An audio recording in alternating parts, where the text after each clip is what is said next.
देखिए हर खबर यहीं पर। सब्सक्राइब कीजिए TV9 भारतवर्ष।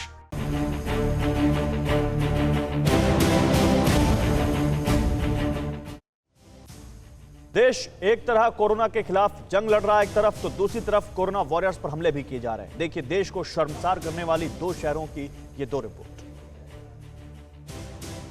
कोरोना काल में एक तरफ पुलिस वाले जी जान लगाकर लोगों को संक्रमण से बचाने का काम कर रहे हैं, घर बार छोड़कर बिना समय का ख्याल किए अपना फर्ज निभा रहे हैं, तो दूसरी तरफ कुछ ऐसे लोग भी हैं जो पुलिस पर हमला कर रहे हैं। ताजा घटना मुंबई की है, जहां ब्रिज कैंडी के पास एक सिरफिरे ने पुलिस पर चॉपर से हमला कर दिया।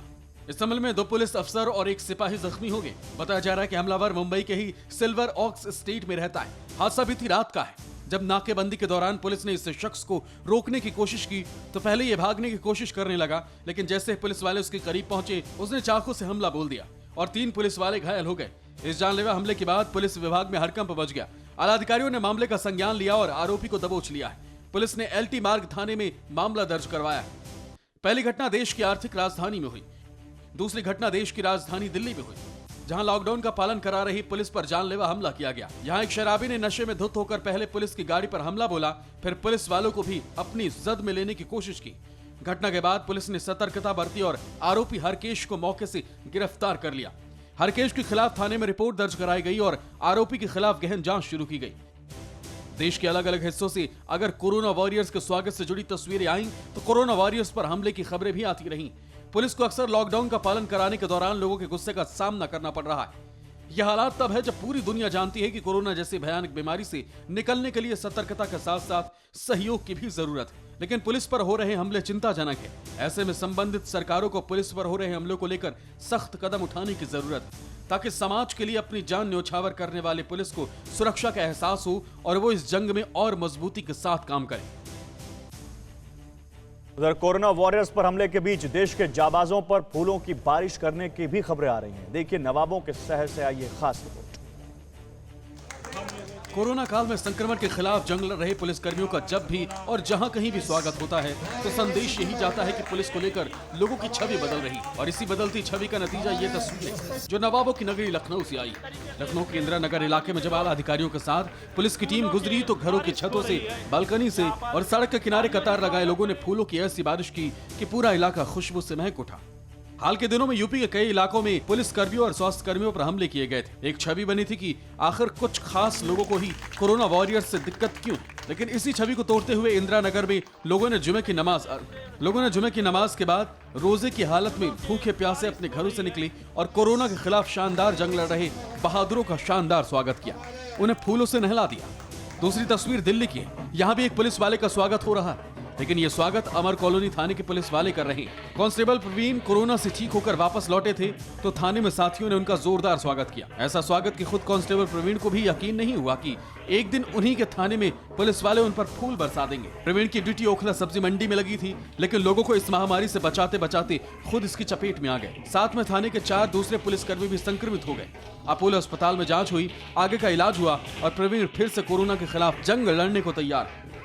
तस्वीर चाहे लखनऊ की हो या दिल्ली की, इन तस्वीरों को देखने के बाद इतना तो साफ है कि कोरोना के खिलाफ चल रही इस जंग में कई उतार चढ़ाव आए। कहीं पर आम लोगों ने गलती की, कोरोना वॉरियर्स पर हमले हुए, कहीं पर प्रशासन से चूक हुई तो लोग अपना आपा खो बैठे। लेकिन इस जंग ने धीरे धीरे पूरे देश को एकजुट करना सिखा दिया और यह एहसास भी दिला दिया है कि अगर हम ईमानदारी से एकजुट होकर इस महामारी के खिलाफ खड़े हो गए तो कोरोना खुद ब खुद भाग खड़ा हो जाएगा।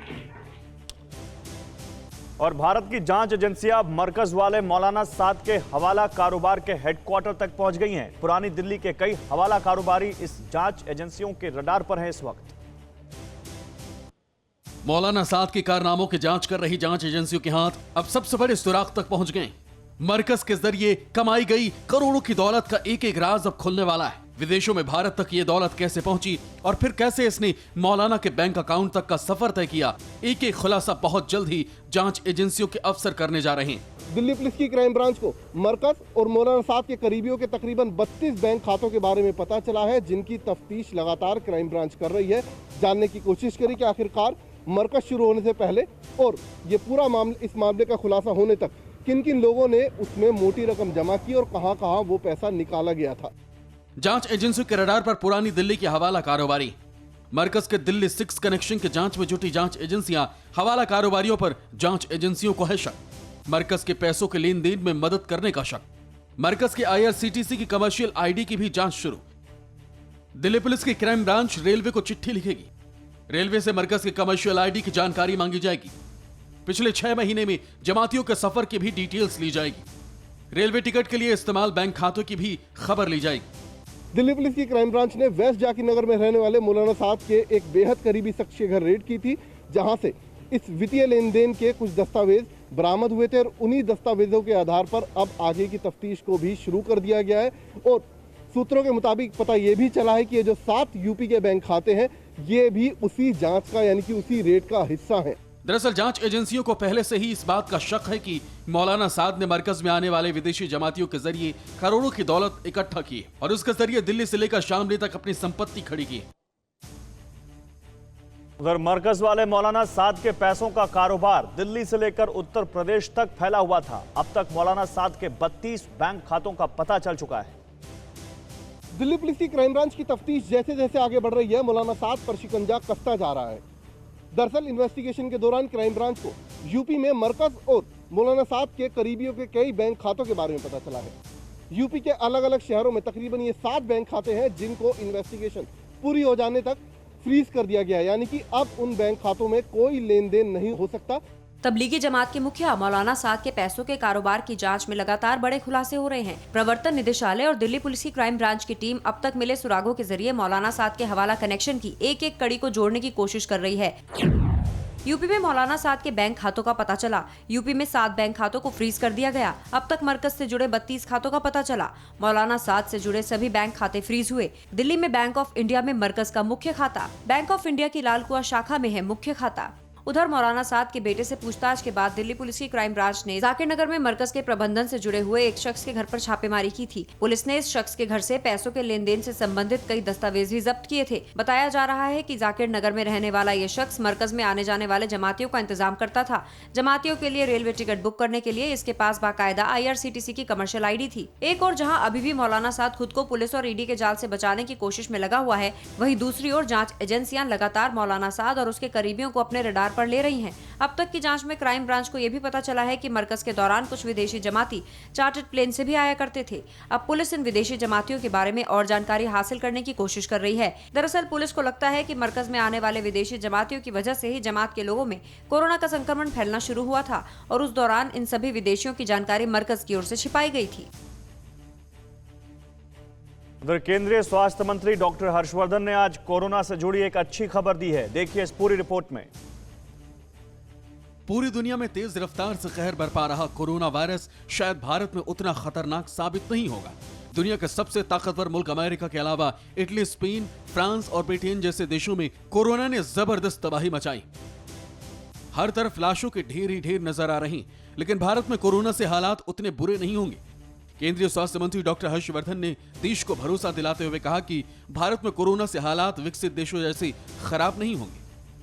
Our fatality rate in the country continues to be around 3.3% and the recovery rate has climbed up to 29.9%. These are very good indicators. The doubling rate for the last 3 days has been about 11 days. दरअसल स्वास्थ्य मंत्री के इस दावे के पीछे कुछ आंकड़े। पिछले 3 दिनों में कोरोना का डबलिंग रेट 11 दिन है। पिछले 7 दिनों में कोरोना का डबलिंग रेट 9.9 दिन है। देश में कोरोना से मरने वालों का आंकड़ा 3.3%। भारत में कोरोना से मृत्यु दर दुनिया में सबसे कम है। भारत में कोरोना से रिकवरी रेट भी 29.9%। हालांकि डॉक्टर हर्षवर्धन ने यह भी कहा कि भारत ने अपनी तैयारियां कोरोना के सबसे खतरनाक हालत को ध्यान में रखकर ही की है। स्वास्थ्य मंत्री के मुताबिक देश अब बुरे से बुरे हालात का सामना करने के लिए तैयार है। We do not anticipate a very worst type of situation in our country like many other developed countries, but still we have prepared the whole country for the worst situation. साफ है कि देश में कोरोना के आंकड़े डरा रहे हैं, लेकिन ये वक्त डरने से ज्यादा सावधानी बरतने का है और सरकार की ओर से दिए गए निर्देशों का पालन करने का है। उधर कोरोना के कहर से तड़प रहे गुजरात के शहर अहमदाबाद को एम्स के निदेशक डॉक्टर रणदीप गुलेरिया से टिप्स मिले हैं। देखिए रिपोर्ट। गुजरात और खास तौर पर अहमदाबाद में कोरोना से मचे हाहाकार के बीच केंद्र सरकार ने बड़ा कदम उठाया है।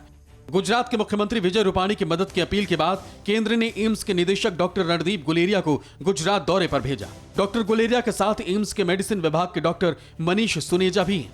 गुजरात के स्वास्थ्य विभाग के लोगों के साथ बैठक के बाद डॉक्टर गुलेरिया ने कहा है कि सबसे ज्यादा संक्रमण घर वालों और आसपास के लोगों से फैलता है।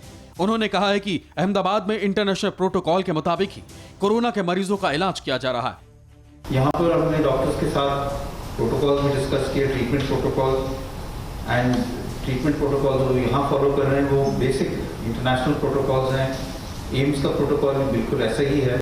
डॉक्टर गुलेरिया ने कहा कि कोरोना को लेकर लोगों में अभी भी खौफ ज्यादा है, जिसकी वजह से लोग लक्षण के बावजूद अस्पताल आने और जांच कराने से बच रहे हैं, जिसकी वजह से भी हालात खराब हो रहे हैं। गुजरात देश का दूसरा सबसे ज्यादा कोरोना प्रभावित राज्य है। सूबे में अब तक 7,403 कोरोना मरीज पाए गए हैं, जिनमें 449 लोगों की मौत हो चुकी है। चिंता की बात यह है कि इनमें 343 मौतें सिर्फ अहमदाबाद में हुई हैं। अहमदाबाद में अब तक कोरोना के जितने केस सामने आए हैं, अगर उनकी तुलना पूरे गुजरात के मामलों से करें तो सिर्फ अहमदाबाद में गुजरात के करीब 71% केस है। मौत के आंकड़े देखें तो कोरोना से पूरे गुजरात में जितने लोगों की मौत हुई है, उसमें 75.5% लोगों की मौत अकेले अहमदाबाद में हुई। अहमदाबाद में कोरोना का पहला केस 20 मार्च को आया था और तब से अब तक हर हफ्ते नए केस और मौत के मामले बढ़ते जा रहे हैं। आपको बता दें कि देश में कोरोना के सबसे बड़े हॉटस्पॉट के तौर पर अब मुंबई के बाद अहमदाबाद का नाम भी सबसे तेजी से आगे बढ़ रहा है। उधर प्रवासी मजदूरों की घर वापसी के बाद बिहार और दिल्ली सरकार आमने सामने आ गई हैं। केजरीवाल सरकार ने दावा किया है कि बिहार गए मजदूरों का खर्चा दिल्ली सरकार ने उठाया है। दिल्ली से बिहार भेजे गए 1200 प्रवासी मजदूरों के रेल किराए को लेकर आम आदमी पार्टी और जेडीयू में जुबानी जंग शुरू हो गई। दिल्ली में फंसे 1200 प्रवासी मजदूर शुक्रवार को विशेष रेल से मुजफ्फरपुर के लिए रवाना हुए थे। दिल्ली सरकार ने दावा किया है कि बिहार सरकार ने प्रवासी मजदूरों के रेल का किराया देने से इनकार कर दिया। आम आदमी पार्टी ने ट्वीट करते हुए मुजफ्फरपुर रवाना हुई ट्रेन का वीडियो पोस्ट करते हुए लिखा कि बिहार सरकार ने 1200 प्रवासी मजदूरों के रेल का किराया देने से इनकार कर दिया है और अब पूरा खर्च अरविंद केजरीवाल सरकार वहन करेगी। सारा विवाद दिल्ली सरकार के परिवहन मंत्री गोपाल राय के ट्वीट के बाद शुरू हुआ। इससे पहले कि बिहार सरकार कोई जवाब देती, दिल्ली बीजेपी नेता कपिल मिश्रा ने ट्वीट किया और केजरीवाल सरकार के दावे को झूठा करार दे दिया। मामला आगे बढ़ा तो बिहार सरकार की ओर से मंत्री संजय झा ने सफाई दी। ये पत्र है मेरे पास जो उन्हीं के सरकार के द्वारा भेजा हुआ है बिहार सरकार को कि जो पैसा श्रमिक को आप दे रहे हैं उसको नहीं दे करके ये पैसा आप दिल्ली सरकार को रीइंबर्स कर दीजिए, वापस कर दीजिए। एक तरफ आप क्रेडिट ले रहे हैं कि हम भेज रहे हैं अपने पैसा से, दूसरी तरफ बिहार सरकार को बोल रही पैसा हमको वापस कर दीजिए। संजय ने जवाब दिया तो आम आदमी पार्टी सांसद सामने आए, ट्वीट किया। संजय सिंह ने लिखा कि रेलवे कह रही है कि पहले पैसा दो तब ट्रेन चलेगी। बिहार सरकार कह रही है कि पहले मजदूरों को ले लो, हम बाद में दे देंगे। दिल्ली सरकार ने कहा हम मजदूरों को पैसा नहीं देने देंगे, इसलिए पहले ही रेलवे को चेक से भुगतान कर दिया। किसको बेवकूफ बना रहे हैं नीतीश जी और भाजपा। दिल्ली सरकार के नोडल अफसर ने बिहार के आपदा प्रबंधन विभाग के प्रधान सचिव प्रत्यय अमृत को एक पत्र लिखा, जिसमें इस बात का जिक्र है कि दिल्ली से मुजफ्फरपुर के लिए चलने वाली श्रमिक एक्सप्रेस का किराया दिल्ली सरकार देगी और बिहार सरकार टिकट रिम्बर्समेंट का पैसा दिल्ली सरकार को देगी। तो प्रवासी मजदूर ट्रेनों से घर जा रहे हैं, लेकिन हजारों ऐसे भी हैं जिनको अभी तक कोई सुविधा नहीं मिली है। देश के 3 राज्यों से प्रवासी मजदूरों पर ये ग्राउंड रिपोर्ट देखिए। इस वक्त मैं मुंबई के कांजूर मार्ग इलाके में हूं। आपको सीधी तस्वीर दिखाना चाहूँगा। आप देखिए ये पुलिस के जवान हैं जो मजदूरों को यहां से वापस मुंबई की तरफ भेज रहे हैं। ये सभी मजदूर मजबूरी में यहां से अपने गांव की तरफ रवाना हो रहे थे, लेकिन कांजूर मार्ग इलाके में जब वो पहुंचे तो यहाँ पर तैनात पुलिसकर्मी इन्हें वापस मुंबई की तरफ भेज रहे हैं। आपको बता दें कि लॉकडाउन काफ़ी लंबा चल चुका है और अभी हो सकता है कि आने वाले दिनों में भी लॉकडाउन बढ़ाया जाए। ऐसे में इन मज़दूरों की जो जमा पूंजी इनके पास थी वो ख़त्म हो चुकी है और मजबूरी में ये मज़दूर यहाँ से वापस अपने अपने गांव जाना चाह रहे थे। बिहार पहुंचने वाले प्रवासी मजदूरों की वजह से राज्य में संक्रमण का खतरा बढ़ गया है। बिहार में संक्रमण का खतरा जरा सा थमा ही था कि एक दिन में ही 19 ऐसे प्रवासी मजदूर कोरोना पॉजिटिव पाए गए हैं जो पिछले 3 दिनों में ट्रेन से बिहार पहुंचे हैं। ट्रेन, फिर बस और अब क्वारंटाइन सेंटर में रहने वाले इन प्रवासी मजदूरों का एक लंबा चेन बनने का खतरा बढ़ गया है। प्रवासी मजदूरों को उनके घरों तक पहुंचाने के लिए ट्रेन शुरू की गई है, कुछ को बसों के जरिए उनके अपने घर पहुंचाया जा रहा है। ग्रुप है मेरे पीछे, आप देखेंगे जो सड़क पे बैठा है, डीएनडी की ये तस्वीर है और डीएनडी से क्रॉस करने के कुछ दूरी बाद ही यूपी पुलिस ने इनको रोका। ये वो मजदूर हैं जो दिल्ली के महिपालपुर इलाके से बिहार में जाना चाहते थे। महिपालपुर से कल ये निकले थे, अपनी साइकिलों के साथ ये निकले थे। इन्होंने कुछ दिन पहले ही साइकिल भी खरीदी थी ताकि ये अपने घर जा सकें। पश्चिम बंगाल सरकार अपने मजदूरों की वापसी को लेकर गंभीर नहीं है। आज गृह मंत्रालय ने एक चिट्ठी लिखकर ममता सरकार के इस रवैये पर दुख जताया है, लेकिन इस चिट्ठी के बाद टीएमसी ने जवाब में क्या कहा है, देखिए। लॉकडाउन के बीच देश के अलग अलग हिस्सों में प्रवासी मजदूर अपने अपने घर लौट रहे हैं। राज्य सरकारें उन्हें ट्रेन और बसों के जरिए अपने अपने राज्यों में वापस ला रही हैं। लेकिन पश्चिम बंगाल सरकार अपने मजदूरों की वापसी को लेकर उतनी गंभीर नहीं दिख रही। राज्य सरकार के इसी रवैये के बाद गृह मंत्रालय ने एक चिट्ठी लिखी है, जिसमें लिखा गया है कि ममता सरकार श्रमिक को लेकर आने वाली ट्रेनों को मंजूरी नहीं दे रही।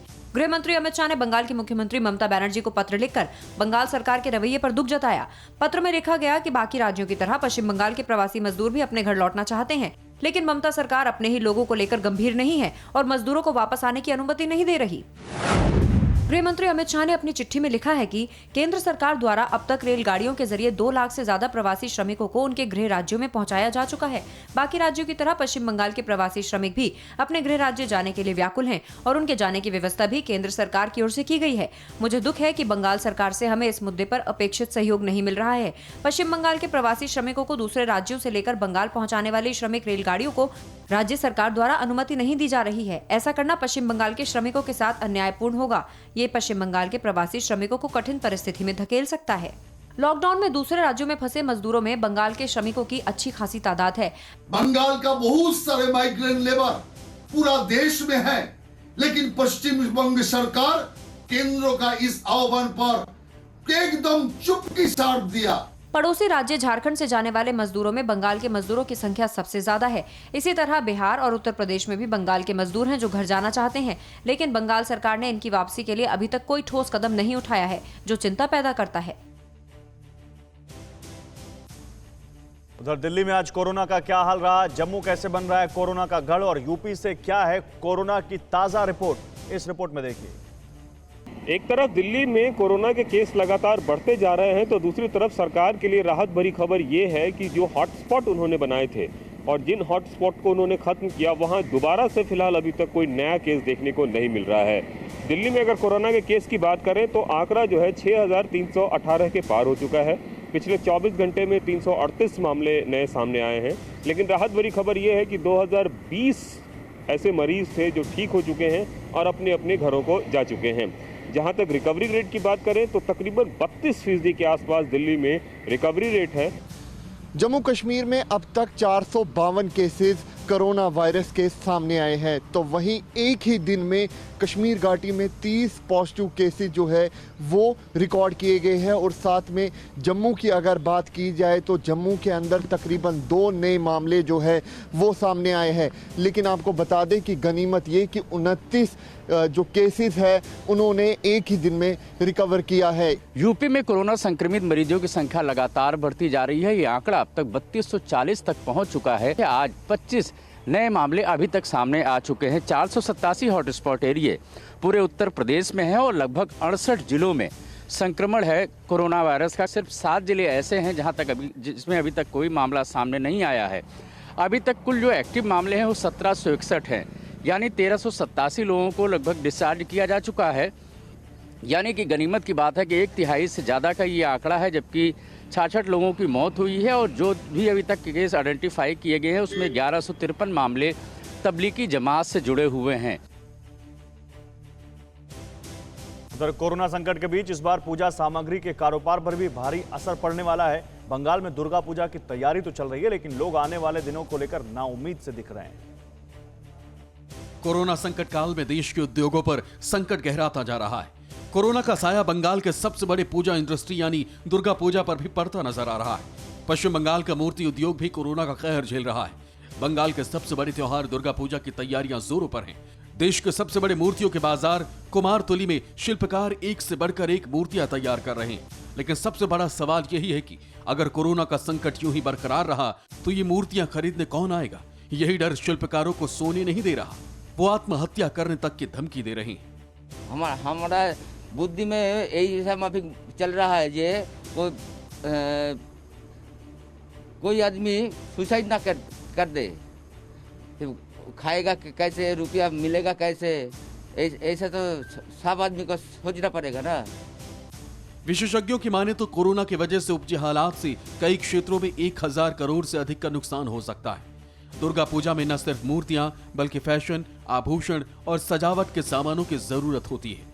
लेकिन इस बार कोरोना की वजह से सभी सेक्टर्स में हाहाकार मचा हुआ है। लोग 2 जून की रोटी नहीं जुटा पा रहे। अभी लॉकडाउन की वजह से मार्केट में सन्नाटा पसरा हुआ है। हालांकि इस बाधा के बावजूद लोगों को उम्मीद है कि दुर्गा पूजा होगी और मां दुर्गा की कृपा से कोरोना भागेगा।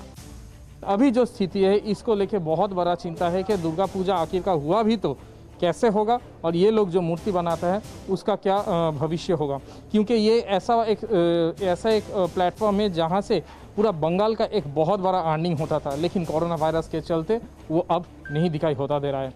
कैमरामैन अभिजीत के साथ रविशंकर, TV9 भारतवर्ष, कोलकाता। उधर हरिद्वार में गंगा तट पर अस्थि विसर्जन पर लगी रोक हटा ली गई है। इसके साथ ही अस्थि प्रवाह के लिए कुछ कड़े निर्देश दिए गए हैं जिनका पालन करना होगा। कोरोना लॉकडाउन की वजह से हरिद्वार में गंगा तट पर अस्थि विसर्जन पर लगी रोक अब हटा दी गई। उत्तराखंड सरकार की ओर से किए गए फैसले के मुताबिक अब श्रद्धालु हर की पैड़ी के पास बने अस्थि प्रवाह घाट और कनखल में सती घाट में अस्थि विसर्जन कर सकेंगे। हालांकि इसके लिए हरिद्वार आने वाले सभी लोगों को उत्तराखंड सरकार की ओर से जारी गाइडलाइन का पालन करना होगा। गाइडलाइन के मुताबिक अब एक कार में केवल 2 श्रद्धालु बैठकर ही अस्थि विसर्जन के लिए हरिद्वार आ पाएंगे और उनको तीर्थ पुरोहितों के साथ पर्सनल डिस्टेंसिंग के नियमों का भी पूरी तरह पालन करना होगा। गंगा सभा हरिद्वार ने अस्थि विसर्जन को लेकर सरकार के नियमों का स्वागत किया है। विभिन्न प्रांतों से जो भी श्रद्धालु अस्थि प्रवाह के लिए उत्तराखंड में आना चाहते हैं, अब उनको बॉर्डर पे नहीं रोका जाएगा और व्यवस्था कुछ इस प्रकार की बनी है कि वो एक गाड़ी में 2 परिजनों को और एक ड्राइवर को उत्तराखंड की सीमाओं में प्रवेश करने की अनुमति रहेगी। दूसरे राज्यों से हरिद्वार आने वाले लोगों को अपनी सरकार से इजाजत लेनी होगी। सरकार की हरी झंडी के बाद ही उन्हें उत्तराखंड की सीमा में अस्थि विसर्जन के लिए आने की मंजूरी दी जाएगी। लॉकडाउन की वजह से उत्तराखंड की सीमाएं बंद है, किसी को भी राज्य में दाखिल होने की इजाजत नहीं दी जा रही। लेकिन अब लॉकडाउन के तीसरे चरण में सरकार की ओर से थोड़ी नरमी बरती गई। हरिद्वार के तीर्थ पुरोहितों को भी उम्मीद है कि अस्थि विसर्जन के लिए आने वाले लोग नियमों का पालन करेंगे। बॉर्डर पे या उत्तराखंड में प्रवेश के बाद अथवा अपना कर्मकांड या अस्थि प्रवाह कराने के संबंध में कोई भी समस्या अगर किसी भी हमारे तीर्थ पुरोहित को आती है, इस विषय में संपर्क करें। आपको बता दें कि 25 मार्च से अब तक 3 चरणों में लॉकडाउन को बढ़ाया गया है। लिहाजा इस दौरान किसी की भी मौत होने पर अस्थि विसर्जन का संकट भी गहराता जा रहा था। कई जगहों पर लोगों ने अस्थि कलशों को स्मशान घाट पर मौजूद लॉकर में रखा था, जिनको अब गंगा में विसर्जित किया जा सकेगा।